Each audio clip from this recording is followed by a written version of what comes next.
বাবুদা, শুরু করব।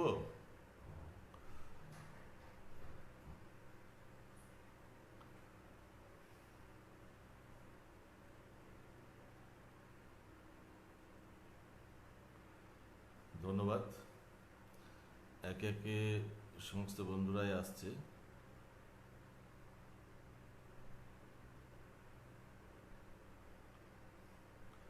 ধন্যবাদ।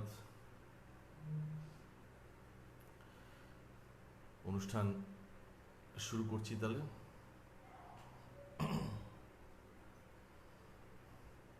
একে একে সব বন্ধুরা উপস্থিত হয়েছেন।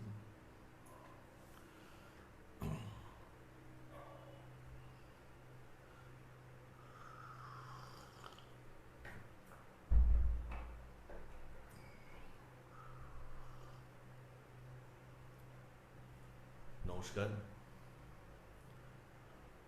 আমি সোমনাথ দাস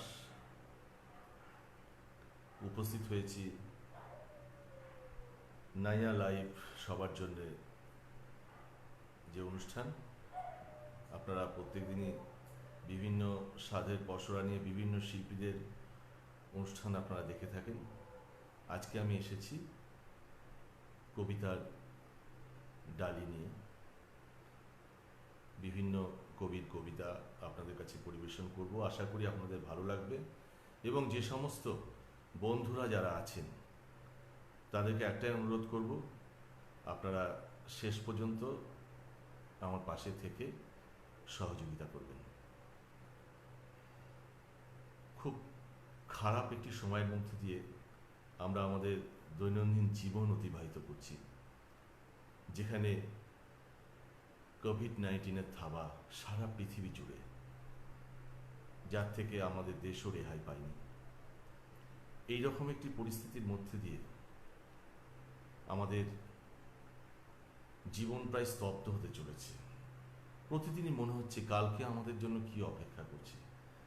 বিশেষ করে আমরা যারা শিল্পী বা আমরা যারা পারফরমেন্স করি বা সংস্কৃতিকে যারা ভালোবাসে, তাদের কাছে আমাদের সকলেরই জীবনটা যেন একটা কেমন হয়ে গেছে, যে আমরা যে প্রতিদিন আমাদের রবীন্দ্র সদন মঞ্চ বিভিন্ন জায়গায় আমরা যে অনুষ্ঠানের মধ্যে দিয়ে নিজেদেরকে যে যুক্ত করে থাকি, সেখান থেকে কোথায় যেন একটা ছেদ পড়ে গেছে এই কোভিড-19 জন্য সামাজিক দূরত্ব বজায় রাখতে গিয়ে। সেই জায়গায় দাঁড়িয়ে আজকে নাইয়ার এই যে প্রচেষ্টা, এটাকে যথেষ্ট সাধুবাদ দিতে হয়। আসলে নায়ার যিনি মূল কাণ্ডারি, আমাদের শ্রদ্ধেয় অনুপ চক্রবর্তী, যাকে আমরা বাবুদা বলে ডাকি, তিনি ভীষণ একজন ডাইনামিক মানুষ। একাধারে তো উনি যেমন নাট্যকর্মী, অসম্ভব ভালো অভিনয় করেন, পাশাপাশিভাবে উনার যে সঙ্গীতের যে দক্ষতা, যেটা আমাদের সকলকেই মুগ্ধ করে, এবং তার নানান কাজের মধ্যে বিভিন্ন ডাইনামিক যে চিন্তাভাবনা, সেগুলো ছোঁয়া পাওয়া যায়। যার ফলস্বরূপ আমি বলছি আপনাকে একটা ছোট্ট ঘটনা। কিছুদিন আগে মহানায়ক উত্তম কুমারের মৃত্যুদিন ছিল। দেখলাম আমরা যে সেখানে তিনি তার যে কমেন্ট বক্সে সেখানে সবাইকে মন্তব্য করেছেন যে আপনারা উনার ছায়াছবির গানের 2 লাইন করে লিখে পাঠান। সে বক্স যখন খোলা হচ্ছে, মানে চারিদিকে উত্তম কুমারের সেই ছায়াছবির গান। এর থেকে শ্রদ্ধা জানানো আর কি হতে পারে? এই হচ্ছে আমাদের বাবুদা। যাই হোক, আমি কথা না বাড়িয়ে আমি অনুষ্ঠানে ফিরে আসব। অনুষ্ঠানের শুরুতে আরেকটি কথা বলি, যারা কোভিড-19 সঙ্গে সরাসরি লড়াই করছেন, ডাক্তার, নার্স, স্বাস্থ্যকর্মী এবং পুলিশ যে ডিপার্টমেন্ট, তাদের সঙ্গে সঙ্গে কিছুটা আমরাও জড়িয়ে আছি। আমারও একটা ইমার্জেন্সি দপ্তরে আমি সার্ভিস করি।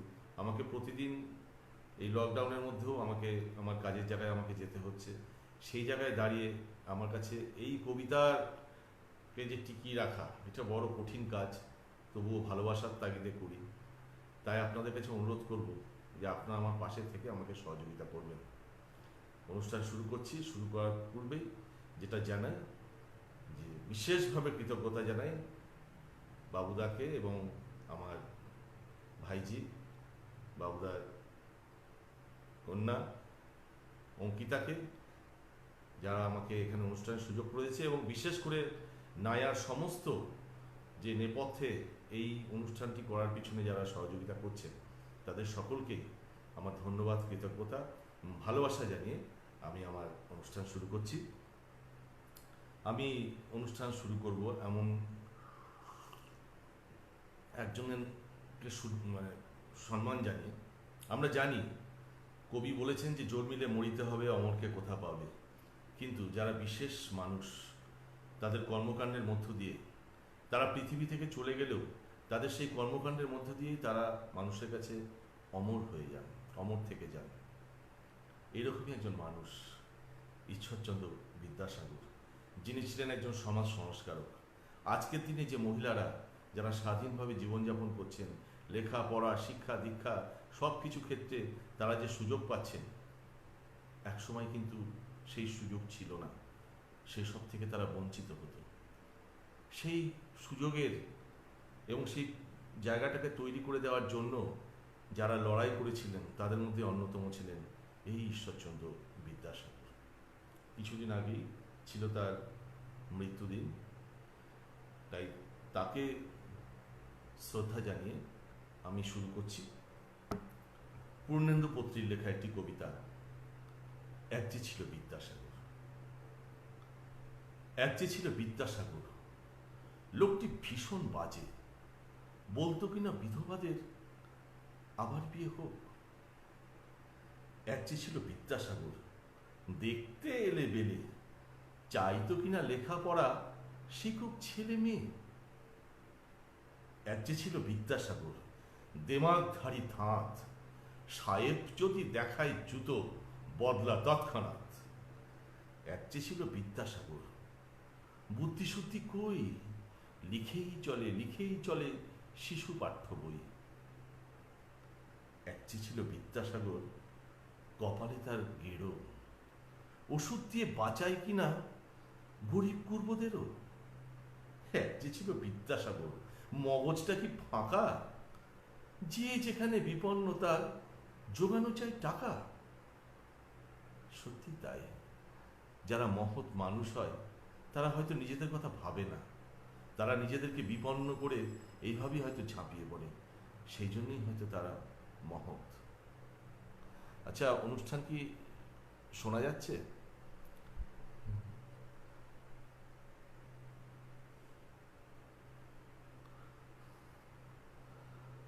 যারা আমার সঙ্গে রয়েছেন তাদেরকে জানাই অসংখ্য ধন্যবাদ। আপনাদের ভালো লাগছে শুনে আমি আরো উৎসাহিত হলাম। এবারে আমার নিবেদনে যে কবিতাটি আপনাদের সামনে পরিবেশন করছি, যেটা শুরুতেই বলছিলাম যে কোভিড-19-এর থাবায় আমাদের সকলের জীবন প্রায় বিপন্ন। কিন্তু এই করোনা ভাইরাস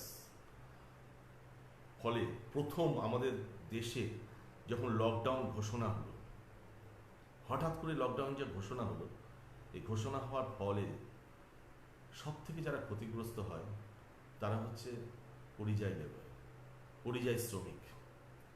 আপনারা জানেন, আমাদের রাজ্যে এই রকম শ্রমিক যারা রয়েছেন তারা ভিন্ন রাজ্যে বা ভারতবর্ষের বাইরেও অনেক জায়গায় তারা কাজের জন্য গিয়ে থাকেন। হঠাৎ করে এই লকডাউন হওয়াতে তাদের কাজ তো বন্ধই হয়েছে, হ্যাঁ, এবং তাদের বাড়ি ফিরে আসা খুব প্রয়োজন হয়ে দাঁড়ায়। হাতে টাকা পয়সা নেই, কিন্তু তারা আসবে কি করে? এই লকডাউনের জন্য তো গাড়ি ঘোড়া সব বন্ধ। বাধ্য হয়ে তারা কেউ পায়ে হেঁটে, কেউ সাইকেল চালিয়ে, কেউ নিজেদের মধ্যে শেয়ার করে রিক্সা কিনে তাদের বাড়ির উদ্দেশ্যে রওনা দেয়। কেউ কেউ হয়তো নিরাপদে বাড়ি পৌঁছে গিয়েছেন, আবার কেউ কেউ বাড়ি শেষ পর্যন্ত এসে পৌঁছতে পারেননি।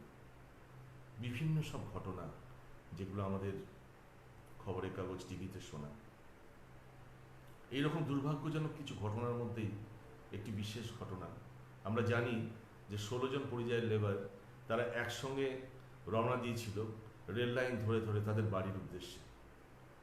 তারপর ওই রেল লাইন ধরে যেতে যেতে রাস্তায় ওই ট্রেনের ওই লাইনের ট্র্যাকে তারা ক্লান্ত হয়ে ঘুমিয়ে পড়ে। আর কি ঘটল সেই নিয়ে আমার আজকের নিবেদন। রবি ঠাকুরকে লেখা খোলা চিঠি, ইতি উপেন। জন্মদিনের প্রণাম নেবেন রবি ঠাকুর? 160 বছর বাঙালি আপনাকে মনে রেখেছে বটে, আর মনে রাখবেন নাই বা কেন? দুঃখ, প্রেম, আনন্দ সবেরই তো একটাই ঠিকানা, আপনি। আমি আমি আপনার অসংখ্য সৃষ্টির মধ্যে একজন, উপেন। তবে আমি এই যুগের উপেন। আমার আর 2 বিঘে জমি নেই। আমি এখন উত্তরপ্রদেশের এক কারখানায় মজুরির কাজ করি। এখনকার বাবুরা আমার কাছ থেকে আর জমি ছিনিয়ে নিতে পারে না। থাকলে তো নিবে। আমাদের মতো কোটি কোটি উপেনের কাছে 2 বিঘে কেন, 2 পা জমি, অনেক স্বপ্ন। এখন এই দেশে এক মারণ রোগ এসেছে, করোনা। জানি না সে রোগ মানুষকে কিসে মারে, অসুখে না ভাতে। একদিন হঠাৎ শুনতে পারলাম শুধু কাজ নয়, দেশ বন্ধ থাকবে যতদিন না এই রোগ দেশ থেকে যাচ্ছে। অবাক লাগলো, কি এমন ঘটলো যাতে পুরো দেশ বন্ধ থাকবে? কাজ তো বন্ধ হলো, মাইনে দিল না পুরো। হাতে সম্বল কয়েকটা টাকা, গত মাসে সব টাকা বাড়ি পাঠিয়ে দিয়েছি। ভাবলাম বাড়ি ফিরে যাই। আপনার কবিতার উপেন সন্ন্যাসী বেশে দেশে ফিরেছিল, এই উপেন না হয় ভিখিরির বেশেই ফিরুক। কিন্তু ঠাকুর, যুগের সাথে সাথে কপালও বদলেছে। তাই উপেনের কপালে চাইলেও বাড়ি ফেরা নেই। সারা দেশে গাড়ি ঘোড়া চাকা ঘোড়া বন্ধ, থাকার জায়গা নেই, খাবার পয়সা নেই। তাই ফুটপাতে একটু আশ্রয় নেওয়ার চেষ্টা করলাম ত্রাণের চাল জোগাড় করার, তাও পুলিশে মেরে তাড়ালো। এই সময় নাকি রাস্তায় বেরোনো বারণ। কি আশ্চর্য, ওটা রাস্তা কোথায়? আমি আমার মতন হঠাৎ ভীষণ অসহায় হওয়া মানুষগুলো ওই ফুটপাতটাকেই তো ঘর বানিয়েছিল, তারা যাবে কোথায়? তারপর একদিন সরকার থেকে লোক এলো, মুখ চোখ বেঁধে আমাদের উপর কীটনাশক ছড়াতে শুরু করলো। আমার আশেপাশে যেসব মহিলারা ছিল তারা আর্তনাদ করে তাদের সন্তানের মুখ চোখ চেপে ধরল। আমাদের জন্য স্যানিটাইজার, বড় লোকদের জন্য স্যানিটাইজার, আর আমাদের জন্য কীটনাশক। তা তো বটেই, আমরা তো সমাজের কীট। রবি ঠাকুর, যুগটা বদলেছে। জমিদার থেকে সরকার এসেছে, তবুও শাসক উপেন্দ্রের কান্নাটা আজও শুনতে পাই না। ঘষ্টে ঘষ্টে চলল যতটা চালানো যায়। তোমার সব উপেনরা হাত পেটা খেয়ে, কখনো না খেয়ে বেঁচে গেল। উপেনরা তো আর এত সহজে মুছে যাবে না ইতিহাস থেকে। তারপর একদিন খবর পেলাম আমাদের জন্য ট্রেনের ব্যবস্থা করা হচ্ছে খুব শীঘ্রই। খুশিতে মন ভরে গেল।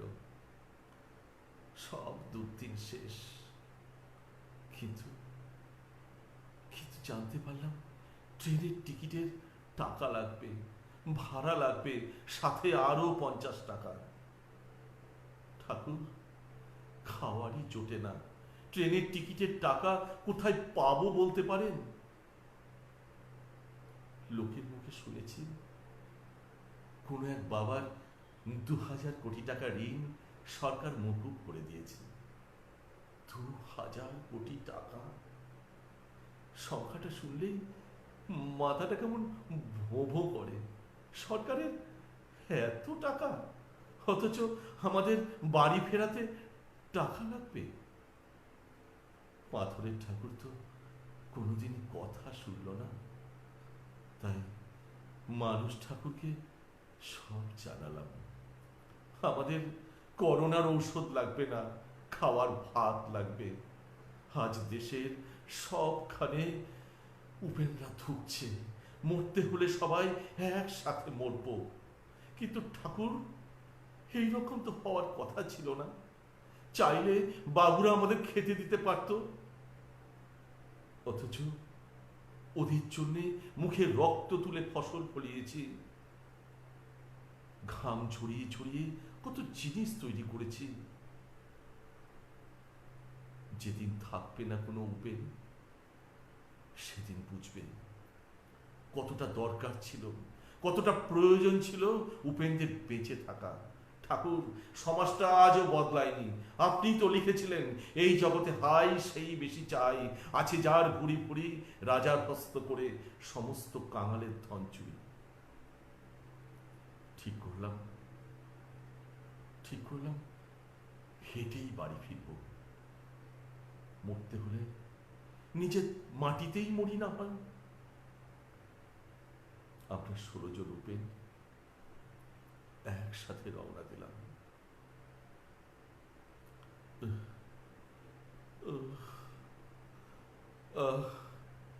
3 দিন ধরে হাঁটছি, পেটে কিছু পড়েনি। রেল লাইন দিয়ে হাঁটতে হাঁটতে একটু জিরিয়ে নিচ্ছিলাম। কখন যে সবাই ঘুমিয়ে পড়েছি হুঁশ নেই। একটা একটা মালগাড়ির শব্দ খুব আস্তে আস্তে কানে আসছিল। ভাবলাম, ফুল শুনেছি, পেটে খাবার না থাকলে মানুষ তো কত ফুলই করে।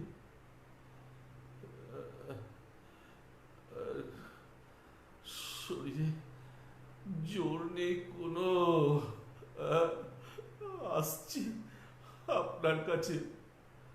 রবি ঠাকুর, এবার না হয় দুমুঠো চাল রাখবেন, ইতি উপেন।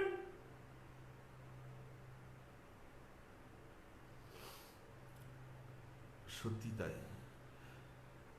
যখন পৃথিবী জুড়ে কোনো মর্মান্তিক পরিস্থিতির সৃষ্টি হয়, হয়তো এই সাধারণ মানুষগুলোই বলি হয়। একটা কথা আছে না, রাজায় রাজায় যুদ্ধ হয় আর উলুখালরার প্রাণ যায়। যাই হোক, এই কোভিড-19 থাবা আমাদের গোটা পৃথিবী থেকে মুক্ত হোক, আমরা সবাই সুস্থ স্বাভাবিক জীবনযাপনে ফিরে আসি, এই ঈশ্বরের কাছে আমরা সবাই কামনা করি। আমার অনুষ্ঠান কেমন লাগছে একটু যদি অনুগ্রহ করে জানান, খুব ভালো লাগতো। ভালো লাগছে? আপনাদের কবিতা ভালো লাগছে?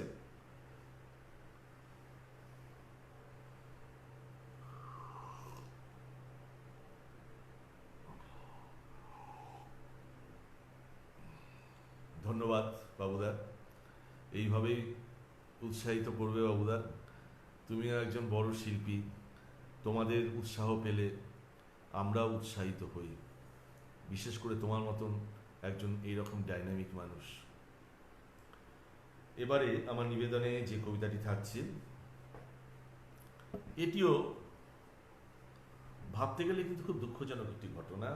ঘটনা মানে ঠিক না, দৈনন্দিন জীবনের ঘটনা, যদিও বর্তমানে এখন এটা বন্ধ রয়েছে। সেটা হচ্ছে, বিশেষ করে আমরা যারা এই লালগোলা লাইনে যাতায়াত করি, আমাদের এই লালগোলা বনগা এসব লাইনেই এগুলো বেশি চোখে পড়ে। আমরা যখন ট্রেনে যাই, তখন এই ট্রেনের সিটের নিচে ওই বয়স্ক মহিলারা চালের বস্তা এনে সিটের তলায় ঢোকানোর চেষ্টা করে, আর আমরা তাদেরকে ভীষণভাবে ভৎসনা করি। কেননা আমরা ভদ্রলোক মানুষ, আমরা সিটে বসে টিকিট কেটে ভালো জামা প্যান্ট পরে আমরা ট্রেনে করে যাচ্ছি, তার ওই চালের বস্তা বা এইসব জিনিসগুলোতে সত্যি কথা বলতে কি আমাদের বসার ক্ষেত্রে একটু অসুবিধা হয়, যার জন্য তাকে ভৎসনা করি। আর সে কিন্তু সেই ভৎসনা, গালিগালাজ সব কিছু সহ্য করেও কোনো রকম করে চালের বস্তাটুকু রাখার চেষ্টা করে। আমরা কি কখনো ভেবে দেখেছি যে তার জীবনটা বা তার পরিবারটা কিভাবে চলে, কেন সে ওই রকমভাবে সবার কাছে গালিগালাজ খেয়েও ওই চালের বস্তাগুলো ট্রেনের মধ্যে করে নিয়ে পাস করার চেষ্টা করছে? আসুন এবারে আমরা শুনি জয় গোস্বামীর লেখা একটি কবিতা, মাসি পিসি। ফুল ছুঁয়ে যায় চোখের পাতায়, জল ছুঁয়ে যায় ঠোঁটে, ঘুম পাড়ানি মাসি পিসি রাত থাকতে ওঠে। শুকতারাটির ছাদের ধারে চাঁদ থামে তাল গাছে, ঘুম পাড়ানি মাসি পিসি ছাড়া কাপড় কাছে। দু এক ফোঁটা শিশির তাকায় ঘাসের থেকে ঘাসে, ঘুম পাড়ানি মাসি পিসি ট্রেন ধরতে আসে। ঘুম পাড়ানি মাসি পিসির মস্ত পরিবার, অনেকগুলো পেট বাড়িতে, এক মুঠো রোজগার।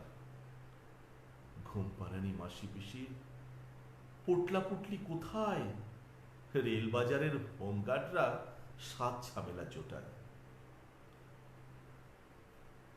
ঘুম পাড়ানি মাসি পিসি পোটলা পুটলি কোথায়, রেলবাজারের হোমগার্ডরা সাত ঝামেলা জোটায়। শাল মাইনার হিসেব তো নেই, চৈত্রি কি বৈশাখ, মাসি পিসির কোলে কাঁখে চালের বস্তা থাক। শতবর্ষ এগিয়ে আসে, শতবর্ষ যায়, চাল তোলো গো মাসি পিসি লাল গোলা বন গায়। চাল তোলো গো মাসি পিসি লাল গোলা বন গায়। চাল তোলো গো মাসি পিসি লাল গোলা বন গায়। জানি না এখন এই মুহূর্তে, এই যে এতদিন ধরে ট্রেন বন্ধ, সেই মাসি পিসি কেমন আছে।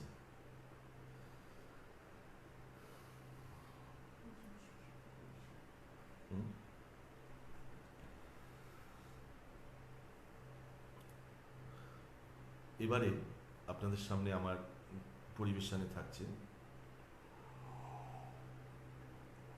যেটা শুরুতেই বলছিলাম, যারা মহান মানুষ তাদের কার্যকলাপের মধ্য দিয়ে আমাদের কাছে সারা জীবনই তারা অমর হয়ে থাকে। পৃথিবী ছেড়ে চলে গেলেও তাদের কার্যকলাপের মধ্য দিয়ে সারা জীবন মানুষের কাছে থেকে যাবে। আমাদের বাঙালি জীবনের অন্যতম আইকন, যাকে ছাড়া আমাদের গতি নেই।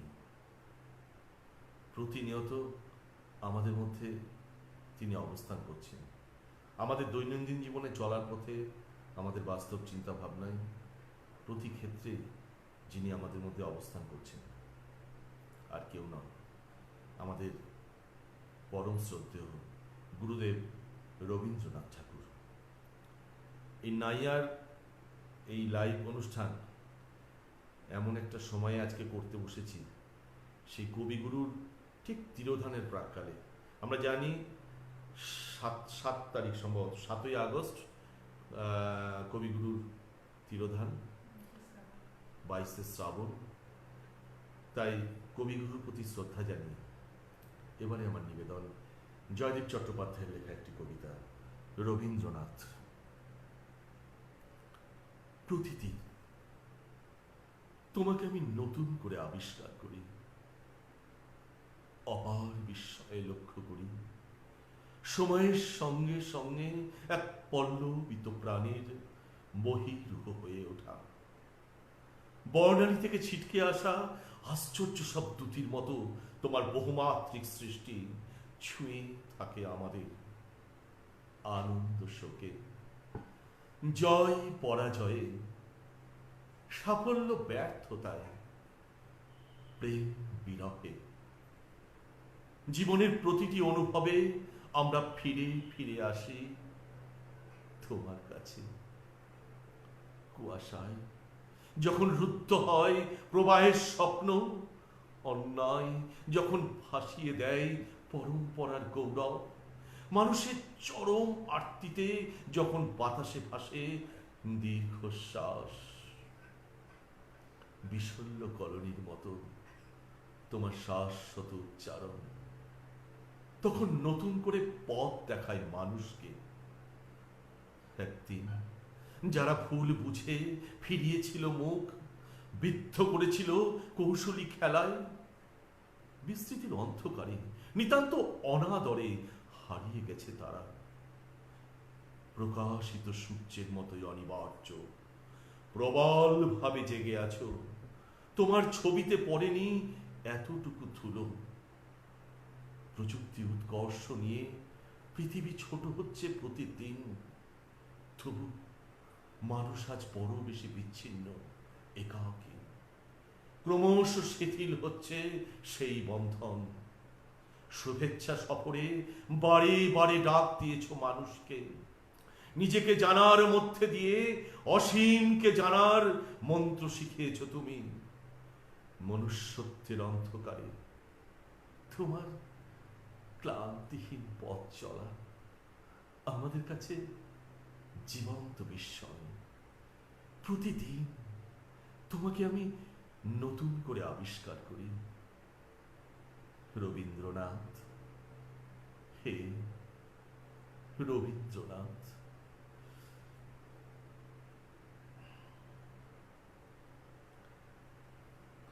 কেমন লাগছে? ভালো লাগছে? অনেক বন্ধুরাই তো আছেন দেখছি। কলকাতা থেকে রয়েছেন আশিস কুমার দাস, আবৃত্তি শিল্পী রীনা দাস রয়েছেন, সঙ্গীতা আছে, নায়া বাবুদা তো রয়েছেন, বনশ্রী রয়েছে,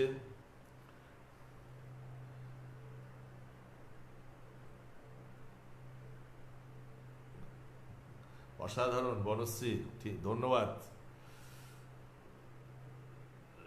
রীনা দাস খুব ভালো হয়েছে, ধন্যবাদ। এইভাবে সঙ্গীতা হাততালি দিচ্ছে, বাহ, ধন্যবাদ। সবাই এইভাবে পাশে থাকো, নিজেরও কাজ করে উৎসাহ পাওয়া যায়। আমাদের তো এখন মঞ্চই হয়েছে এইটা, এই বাবুদার মতন যারা রয়েছেন তারা আমাদেরকে এই যে এইভাবে মঞ্চ সুযোগ করে দিচ্ছেন। এই পরিস্থিতিতে আমাদের যে মানসিক মনের মধ্যে অন্তত একটু হলেও যে স্ফূর্তি যোগাচ্ছে, এবং আমরা যেটা ছাড়া বাঁচতে পারবো না, হ্যাঁ, তার সুযোগটা আমাদেরকে করে দিচ্ছেন, এর জন্য কিন্তু সত্যি তাদের ধন্যবাদ জানানো দরকার। এবং আমাদের জেলার প্রত্যেকটা শিল্পীকে নিয়ে প্রতিদিন নানান স্বাদের অনুষ্ঠান নিয়ে নায়া এগিয়ে চলেছে। আসলে নায়া মানে তো নৌকো। নায়ার যে নৌকো সে তো শুধু বহরমপুরে নেই, বহরমপুর তথা নায়া মাঝি তো বহরমপুর তথা মুর্শিদাবাদের মধ্যে তো সীমাবদ্ধ নয়। তাদের এই চলার পথ সারা পশ্চিমবঙ্গে। তারা যেভাবে মাটির গান, আমাদের লোক সংস্কৃতিকে তুলে ধরছেন তাদের পরিবেশনের মধ্য দিয়ে, সত্যিই প্রশংসার দাবি রাখে। আমি কবিগুরুকে শ্রদ্ধা জানিয়ে একটি নিবেদিত কবিতা পড়লাম। এইবারে আমি আপনাদের সামনে যেটি পরিবেশন করব, কবিগুরুর তো এরকম অজস্র তার কবিতা, এবং যেটাই পড়ি সেটাই যেন মন জুড়িয়ে যায়। এবং আমার তার বিশেষ করে তার বেশ কিছু কবিতা তো আমার খুবই ভালো লাগে। সেই ভালো লাগার মধ্যে একটি কবিতা আপনাদের সামনে আমি পরিবেশন করছি, পৃথিবী। যদিও কবিতাটা ভীষণ বড় কবিতা, তাই আমি অংশ বিশেষ আপনাদের সামনে পরিবেশন করার চেষ্টা করছি।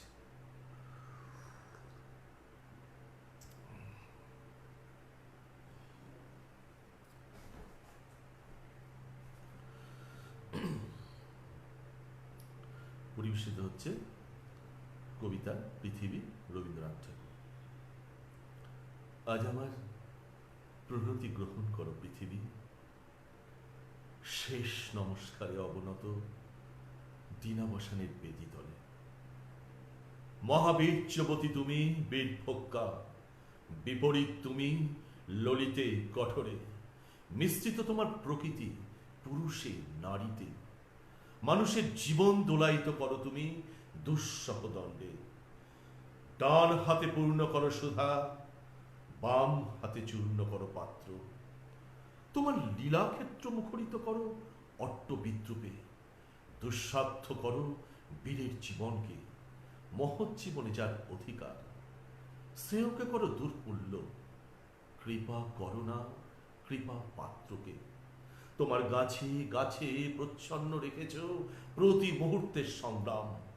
ফলে শস্যে তার জয়মাল্য হয় সার্থক। জলে স্থলে তোমার ক্ষমাহীন রণরঙ্গভূমি, সেখানে মৃত্যুর মুখে ঘোষিত হয় বিজয়ী প্রাণীর জয়বার্তা। তোমার নির্দয়তার ভিত্তিতে উঠেছে সভ্যতার জয়তরুণ। ত্রুটি ঘটলে তার পূর্ণ মূল্য শোধ হয় বিনাশে। তোমার ইতিহাসের আদি পর্বে দানবের প্রতাপ ছিল দুর্জয়। সে পরশ, সে পরপর, সে মূঢ়। তার অঙ্গুলি ছিল স্থূল, কলাকৌশল বর্জিত।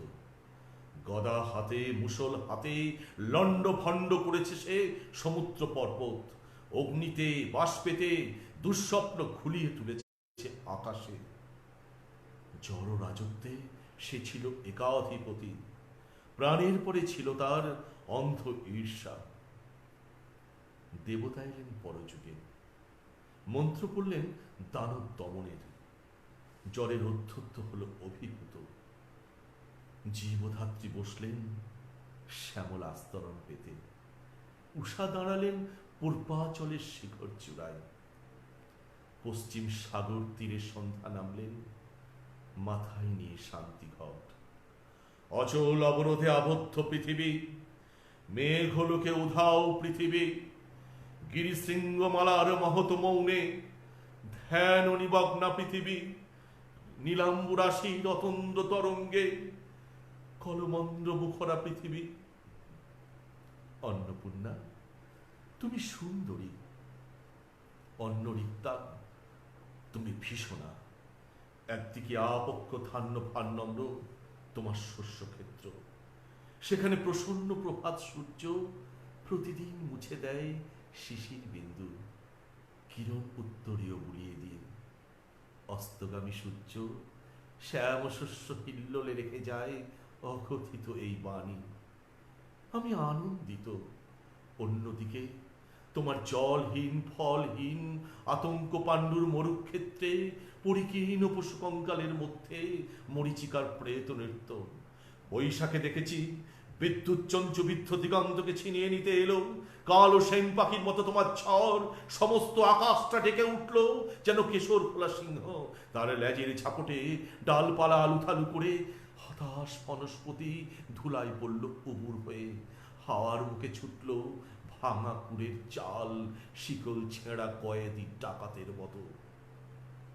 আবার ফাল্গুনে দেখেছি তোমার আতপ্ত দক্ষিণ হাওয়া, ছড়িয়ে দিয়েছ বিরহ মিলনের স্বগত প্রলাপ। আম্র মুকুলের গন্ধে চাঁদের পেয়ালা ছাপিয়ে দিয়ে উপচিয়ে পড়েছে স্বর্গীয় মদের ফেনা। বনের মরপরধ্বনি বাতাসের স্পর্ধায় ধৈর্য হারিয়েছে অকস্মাৎ কল্লোলোচ্ছ্বাসে। স্নিগ্ধ তুমি, পুরাতনী তুমি, নিত্য নবীনা। অনাদি সৃষ্টির যোগ্য হুতাগ্নি থেকে বেরিয়ে এসেছিলে সংখ্যা গণনার অতীত প্রত্যুষে। তোমার চক্রতীর্থের পথে পথে ছড়িয়ে এসেছ শত শত ভাঙা ইতিহাসের অর্থলুপ্ত অবশেষ। বিনা বেদনায় বিছিয়ে এসেছ তোমার বর্জিত সৃষ্টি অগণ্য বিস্তৃতির স্তরে স্তরে। আজ আমি কোনো মোহ নিয়ে আসিনি তোমার সম্মুখে। এতদিন যে দিন রাত্রির মালা গেঁথেছি বসে বসে, তার জন্যে অমরতার দাবি করব না তোমার দ্বারে। তোমার অযুত নিযুত বৎসর সূর্য প্রদক্ষিণের পথে পথে যে বিপুল নিমেষগুলি উন্মিলিত নিমিলিত হতে থাকে, তারই এক ক্ষুদ্র অংশে কোনো একটি আসনে সত্য মূল্য যদি দিয়ে থাকি, জীবনের কোনো একটি ফলবান খণ্ডকে যদি জয় করে থাকি পরম দুঃখে, তবে দিও তোমার মাটির ফোঁটার একটি তিলক আমার কপালে। সে চিহ্ন যাবে মিলিয়ে, যে রাত্রে সকল চিহ্ন পরম অচিনের মধ্যে যাই মিশে। হে উদাসীন পৃথিবী, আমাকে সম্পূর্ণ ফলবার আগে তোমার নির্মল পদপ্রান্তে আজ রেখে যায় আমার প্রণতি।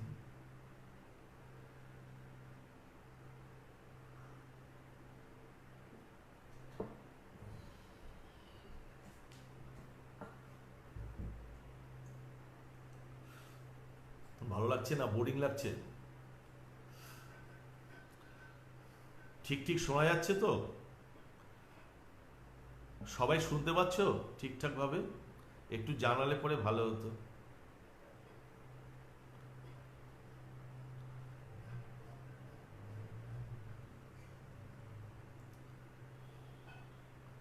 বলছি ঠিক ঠিক শোনা যাচ্ছে?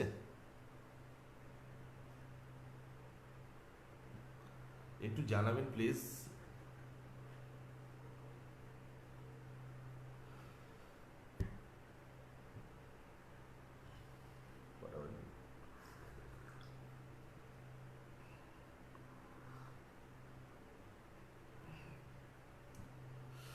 এবারে আমার নিবেদনে যে কবিতাটি, এই যে আমরা আবৃত্তি চর্চা করছি, কেউ সঙ্গীত চর্চা করি, কেউ সঙ্গীত পরিবেশন করি,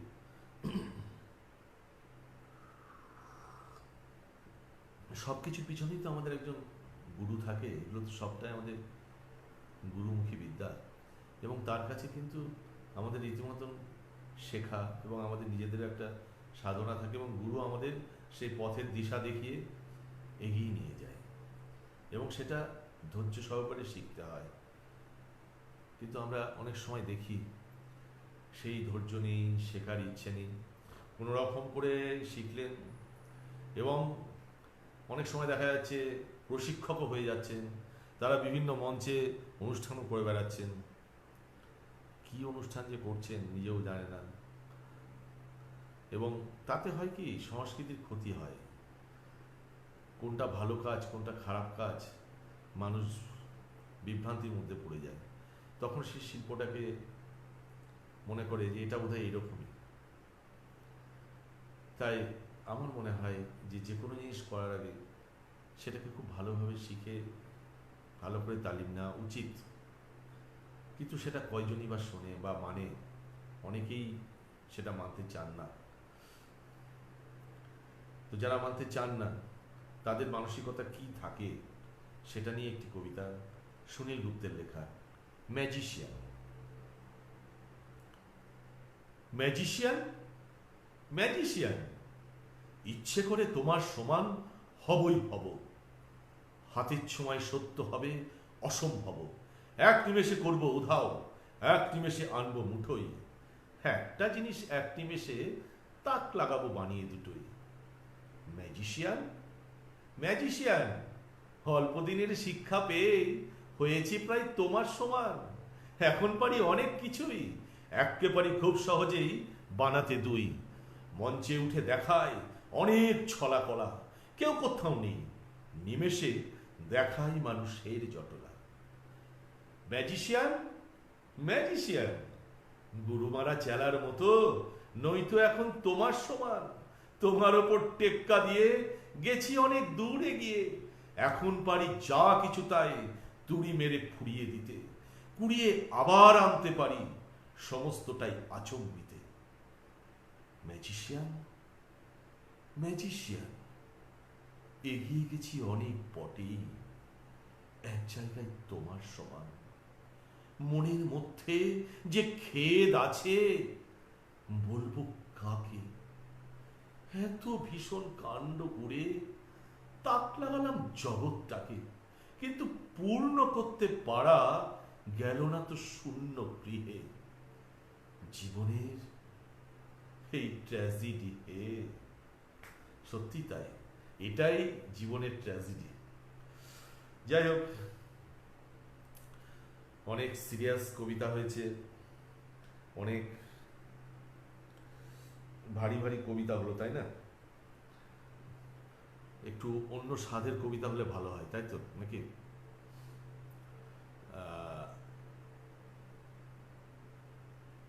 যারা সঙ্গে আছেন এবং কবিতা শুনছেন এবং আমাকে উৎসাহিত করছেন, তাদেরকে আমার পক্ষ থেকে আরও একবার শ্রদ্ধা, প্রণাম, ভালোবাসা জানাই।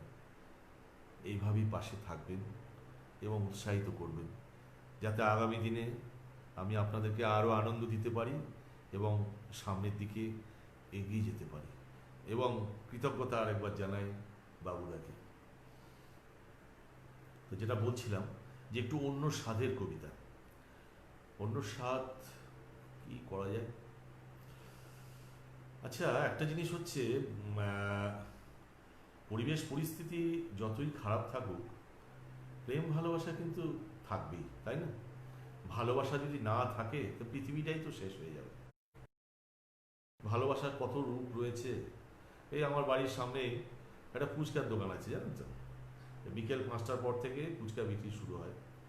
কে বলবে যে কোভিড-19-এর জন্য আমরা যে বলছি দূরত্ব বজায় রাখুন, হাতে স্যানিটাইজার দিন, ওইসব বাড়ায়নি। সবাই আসছে, বাইকে করে আসছে, ছেলে মেয়েরা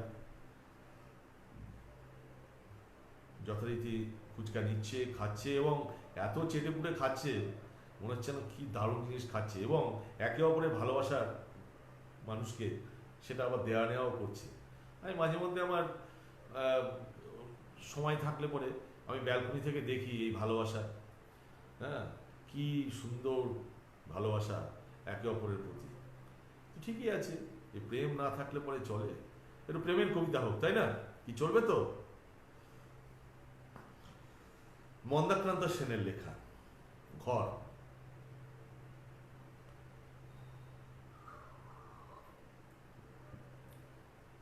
ঘর বলতে ছায়ায় ঘেরা বাড়ি, দুয়ার খুলে উঠোনে পা পড়ে। ঘর বলতে ফিরবো তাড়াতাড়ি।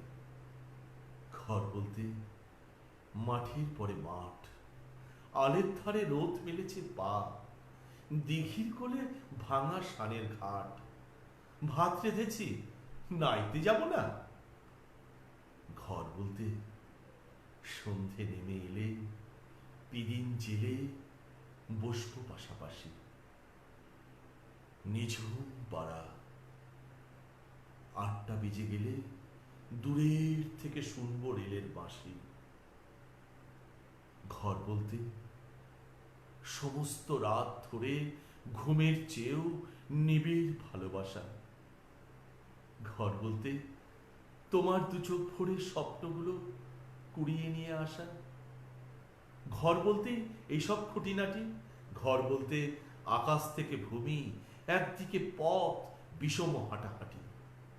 পথের শেষে ঘর বলতে তুমি, শুধু তুমি।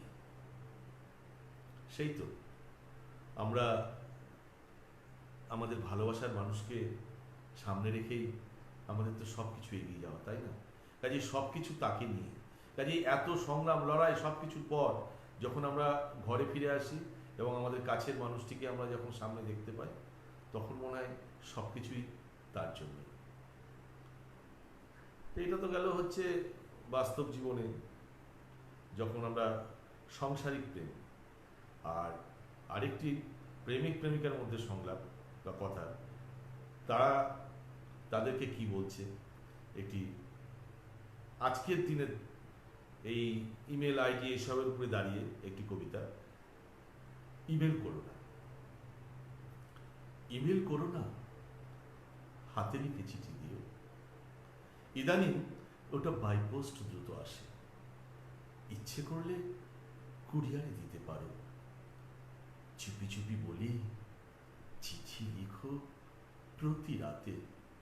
হ্যান্ডরাইটিংয়ে বড় জস্তি হয়, নতুন পুরনো বানানে মিশেল চিঠি আর কেউ পেলে নির্ঘাত ফেলে দিত।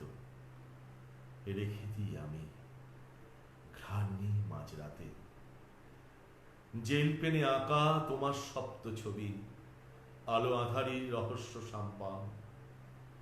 ছুঁয়ে থাকে মন, আলো দেয় জল ছবি, নীল নির্জনে অনুভবে শুনি গান।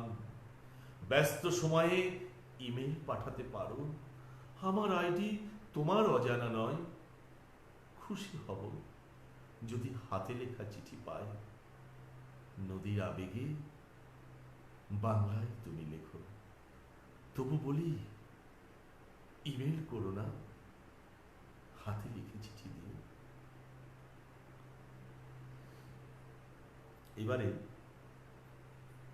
আরেকটি প্রেমের কবিতা আপনাদের সামনে পরিবেশন করব। এই কবিতাটি যিনি লিখেছেন তিনিও হচ্ছেন জয়দীপ চট্টোপাধ্যায়। আমি কবির নামটা প্রথমে আপনাদেরকে বলতে ভুলে গিয়েছিলাম।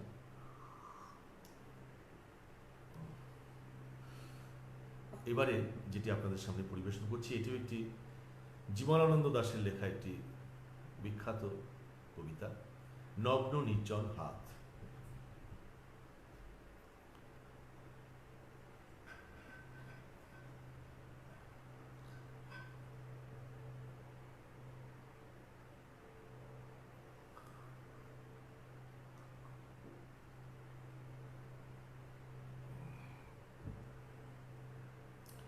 কবিতা নগ্ন নির্জন হাত, কবি জীবনানন্দ দাশ। আবার আকাশে অন্ধকার ঘন হয়ে উঠছে, আলোর রহস্যময়ী সহদরার মতো এই অন্ধকার, যে আমাকে চিরদিন ভালোবেসেছে, অথচ যার মুখ আমি কোনো দিন দেখিনি, সেই নারীর মতো। ফাল্গুন আকাশে অন্ধকার নিবিড় হয়ে উঠছে, মনে হয় কোনো বিলুপ্ত নগরীর কথা। সেই নগরীর এক ধূসর প্রাসাদের রূপ জাগে হৃদয়ে। ভারত সমুদ্রের তীরে কিংবা ভূমধ্য সাগরের কিনারে, অথবা টায়ার সিন্ধুর পারে আজ নেই। কোন এক নগরী ছিল একদিন, কোন এক প্রাসাদ ছিল, মূল্যবান আসবাবে ভরা এক প্রাসাদ। পারস্য গালিচা, কাশ্মীরি শাল, বেরিন তরঙ্গের নিটোল মুক্তা প্রবাল। আমার বিলুপ্ত হৃদয়, আমার মৃত চোখ, আমার বীরের স্বপ্ন আকাঙ্ক্ষা, আর তুমি নারী, এই সব ছিল সেই জগতে একদিন। অনেক কমলা রঙের রোদ ছিল, অনেক কাকাতুয়া পায়রা ছিল, মেহগনির ছায়াঘন পল্লব ছিল অনেক, অনেক কমলা রঙের রোদ। তোমার মুখের রূপ কত শত শতাব্দী আমি দেখি না, খুঁজি না। ফাল্গুনের অন্ধকার নিয়ে আসে সেই সমুদ্র পাড়ের কাহিনী, অপরূপ খিলান ও গম্বুজের বেদনাময় রেখা, লুপ্ত নাশপাতির গন্ধ, অজস্র হরিণ ও সিংহের ছালের ধূসর পাণ্ডুলিপি, রামধনু রঙের কাঁচের জানালা, ময়ূরের পেখমের মতো রঙিন পর্দায় পর্দায়, কক্ষ কক্ষান্তর থেকে আরো দূর কক্ষ কক্ষান্তরে ক্ষণিক আভাস, আয়ুহীন স্তব্ধতা ও বিস্ময়। পর্দায় গালিচায় রক্তাভ রৌদ্রের বিচ্ছুরিত শ্বেত, রক্তিম গেলাসে তরমুজ মদ। তোমার নগ্ন নির্জন হাত, তোমার নগ্ন নির্জন হাত। অ্যাকচুয়ালি এই কবিতাটা করতে করতে হঠাৎ একটা স্মৃতি মনে পড়ে গেল আমার। আমি যখন ছান্দিক আবৃত্তি অনুশীলন কেন্দ্রের সঙ্গে যুক্ত ছিলাম, আজকে উনি আমাদের মধ্যে নেই, কিন্তু আমাদের মধ্যে উনি সারা জীবন থাকবেন। কারণ ছান্দিকের প্রাণ পুরুষ কিশলয় সেনগুপ্ত, যিনি একদিকে যেমন নাট্য ব্যক্তিত্ব, তার সম্বন্ধে বলার মতন ক্ষমতা বা ধৃষ্টতা আমার নেই, শুধু আমি উনার নাম করে আমি এইটুকু শুধু বলার জন্য আমি বলছি। উনি যখন আমাদের আবৃত্তির ক্লাস করাতেন, ক্লাসটা যেন টকবক করে ফুটত, এবং একটা একটা কবিতা করানোর সময় একটা সুন্দর একটা চিত্রকল্প উনি যে তুলে ধরতেন এবং বলতেন যে এই জিনিসটা কবিতার মধ্যে ফুটিয়ে তুলতে হবে, এবং তার সেই বোঝানোর পদ্ধতি এবং বলা আমার খুব মনে পড়ছে। এই জীবনানন্দ দাশের কবিতাগুলো উনি যখন আমাদের করাতেন, তখন ঠিক এইভাবে ছবিগুলো আমাদের সামনে তুলে ধরতেন, এবং বোঝানোর মধ্যে যেন সেই যে ছবিটা কবি তার কল্পনার মধ্যে তুলে ধরেছেন, সেটা যেন কোথায় যেন জীবন্ত হয়ে উঠত। যাক, সময় হয়তো আর বেশি হাতে নেই, আর 5 মিনিট বোধহয় সময় আছে। বাবুদা, আর 5 মিনিট সময় আছে, তাই তো? শেষ করব আর কয়েকটা ছড়া দিয়ে। সেটা হচ্ছে, যতই কোভিড-19-এর দামামা বাজুক, আমাদের রাজনৈতিক নেতারা কিন্তু এরই মধ্যে ইলেকশনের একটা প্রস্তুতি নেওয়ার কিন্তু, বা ভোটের একটা প্রস্তুতি নিয়ে চলেছেন। কিন্তু যদি 2021-এ ভোট করা যায়, ভোট তো হয় প্রতি 5 বছর অন্তর, লোকসভা হয়, বিধানসভা হয়, আমরা আমাদের জনপ্রতিনিধিদেরকে পাঠাই, কিন্তু যাদেরকে পাঠায় আমাদের মানুষের প্রয়োজনের জন্য, সবাই আমাদের জন্য, সবাই কি আমাদের জন্য ভাবে? কি ভাবনা থাকে তাদের? শুনুন ভোট রঙের ছড়া। আনিমানি জানি না কানামাসি ভো, ওটাভুটি কোন্দল মসনদ সো। আনিমানি জানি না কানামাসি ভো, ওটাভুটি কোন্দল মসনদ সো। তাক থিনা থিনা তাক, তাক থিনা থিনা তাক, আসছে বছর ফের বাজাবো ইলেকশনের ঢাক। এই তাকতে রেগে তাক, তাকতে রেগে তাক, জনগণের ষষ্ঠী পূজায় আওয়ার দিব ডাক। দলের গতি সাইপা যাবো, অন্য দলে কিসা গাবো, কাগজে বেবা সোনা সবই নোট সরাবো, জোয়ার মাথা সিবাই খামো, দেশটা সুলাই যা। জিতলে ভোটে চাকরি দিমু, প্রতিশ্রুতি দিছি, হইল কথার কথা এমনি মিশা মিশি। চাকরি কি আর হাতের মোয়া নাকি গাছে ফলে, থাকলে বেকার তবেই সাদের রাজনীতিটা চলে। কিনছি ভোট জিতছি তাই, উসুল গরম টুদি পাই, যেমনি খামু মসমসা তেমনি মাঝে শু, ব্যাগের গালে দিবু সুয়াগ সাপের লেজে শু। এ নেতার মন্ত্রী হওয়ায় মন, এ নেতার মন্ত্রী হওয়ায় মন, ভোটে জিতবো কতক্ষণ, নেতা প্রতিশ্রুতি দেন, এ নেতা প্রতিশ্রুতি দেন, এ নেতা প্রতিশ্রুতি দেন, এ নেতা প্রতিশ্রুতি দেন, ভোটে জিতবো কতক্ষণ, এ নেতার মন্ত্রী হওয়ায় মন, ভোটে জিতবো কতক্ষণ।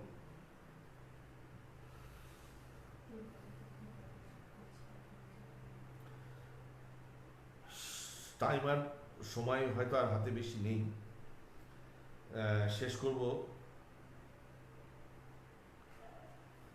লাস্ট একটি কবিতা দিয়ে। তার আগে আপনাদের সকলকেই বলি, আপনারা সুস্থ থাকুন, ভালো থাকুন, সামাজিক দূরত্ব বজায় রাখুন, মুখে মাস্ক ব্যবহার করুন, হাতে রাখুন স্যানিটাইজার, হ্যাঁ, আর